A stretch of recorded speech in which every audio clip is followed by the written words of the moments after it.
Yeah, it's huge, man. That's one thing I always said in life.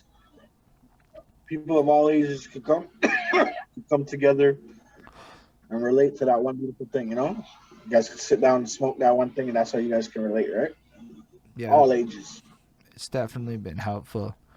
But yo, with that, like, what are you up to these days? So COVID kicks in. How does that like alter the CY existence? Because I know you started off the year. Was it 2020 or 2021? Or it was 2021. You came in with like 4 videos strong. But like, what happened prior to that with COVID? Does it like fuck up your plans? Does it shift shit around for you? See, like things were starting to get really good, bro. We did the La Coca Nostra show, and then we did the Dak show, Yeah. and like things were starting to heat up. Like not only just heat up like opportunity wise, but like behind the scenes, there's different things that like we were starting to like get out of the scene. So for example, like someone would be like, "Oh, thank you. I'll open for Joe Schmo. Thank you, man. Let's open. I'll open for a big artist. Let's say whoever, right?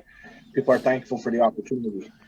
But like we started doing things where like demanding certain things because we were maybe doing more things than other openers were.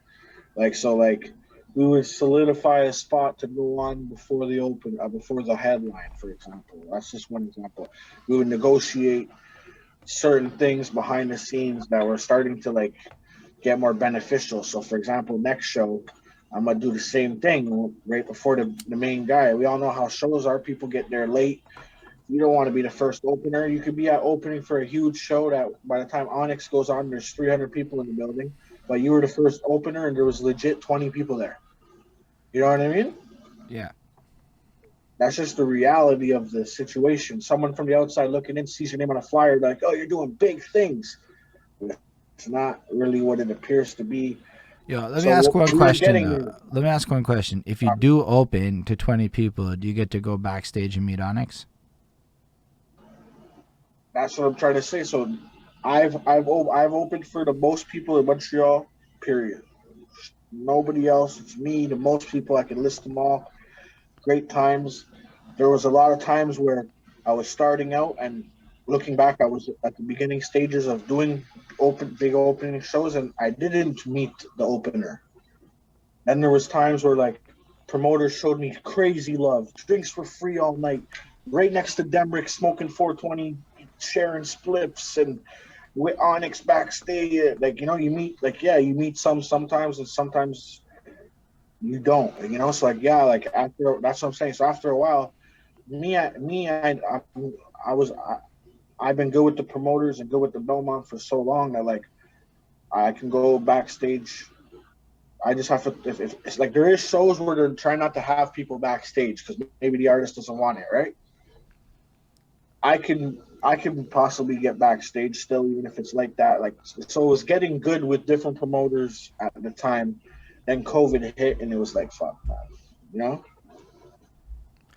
Yo, what would be like the best advice you could give people on how to deal with this shit? Cause yo, I could tell you, up Show until recently, I mismanaged most opportunities in my life. Right, like just bad attitudes, talking shit, maybe lots of different things where I wasn't thinking about how to create the most of an opportunity. So you open for a show like that. Maybe you don't get to meet the opener. Maybe you are the one putting on for 20 people. What do you do in that moment to make the most of that opportunity? I'll tell you one because I opened for Obi Trice maybe like 4 or 5 times, different cities, different times, different years. And one time they made me go first, and there was like 30 people, and I wasn't happy. And whatever, we did it, but like I kind of made it known that like yo, we're out here in Ottawa, and like we're not really happy with like no he. I was a promoter. No one wants to go first. He put me up for, but like then like he's putting me upstairs. Obi Trice is right there with his big mink fur coat.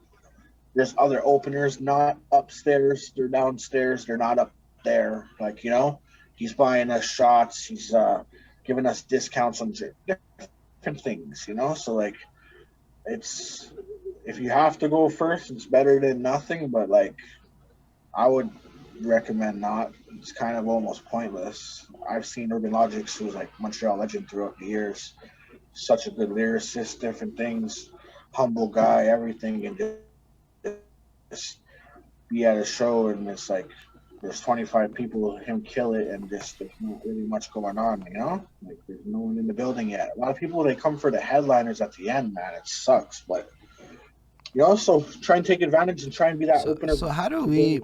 Okay, so my main thing now is how do we make people not just come for the headliner and to actually come for us? It's too tough because these slots you could just buy them, right? So when you could buy these slots for a certain amount of tickets and then you could be just a trash artist with money getting on there. So like usually that's the case a lot. So no one wants to come for that bullshit. You know what I mean? So like when we went on for the Dax show, that house was packed. They were yelling Dax. They wanted Dax on right after like yeah, it was just it I was was like at the Dak they were show. showing, That one you was know, like very fair. they were showing me a lot of like and like that just goes to show us when we went on, that was like maybe like an hour and 20 minutes after the first guy went on, right? So it's always an advantage to go on closer to the headliner, obviously, right? Someone could be there ready for Onyx and you're going on, right? That's fair. I don't know if I'd want to open for Onyx. I'm not gonna lie. I don't think my music works well, and the Onyx crowd would look at me like, "What the fuck are you doing here, my guy?" And I'd be like, You know, "Fair realize, enough." bro. Let me say this to you about that. I've got the best reactions when I thought I wouldn't get anything. Okay. So like the best reaction I've ever got, I was in Ottawa. I did the whole. I said something. The crowd reacted. I felt a wave through my body, and where I went, "Whoa! It's gonna be one of those nights." I said that in my head. It's gonna be one of those nights. It's gonna kill it right now. You know what I mean? And like the crowd was just eating out of my hand, bro. But to be fair, and not to big myself up, they were eating out of every opener's hand. Even if they weren't as good, they would get a little less, but they were still always showing love. It was a nice crowd. A lot of crowds, if you shit the bed, you can get nothing, bro.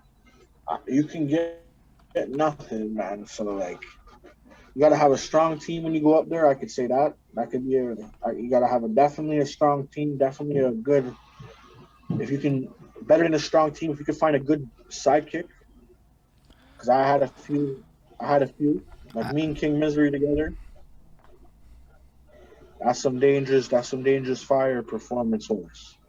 That's yeah. two of the most seasoned Montreal go to us way, you know? And like so like yeah, just have a good team, man. It's good to have a good team. That's big important.